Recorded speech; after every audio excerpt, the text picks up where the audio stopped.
Pasal B8 warna hitam nampak cantik oh. Ini adalah Volkswagen Passat 1.8 Comfort Line tahun 2018. Full spec lampu depan LED. Panggri dengan logo dah siap warna hitam nampak garang. Sport ring dah tukar, design lawa oh. Kereta D segmen nampak banyak besar. Lampu belakang LED. Dalam original full leather seat warna hitam, kereta D segmen nampak banyak besar. Lagi ada aircon blower. Kereta high spec mesti mau ada electric seat. Kiri kanan pun ada. Lagi ada ni, seat massage.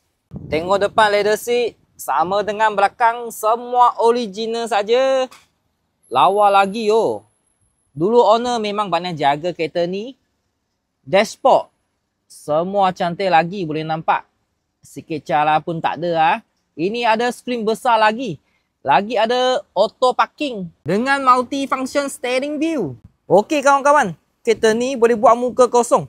1 bulan bayar, 700 lebih, you sudah boleh bawa balik.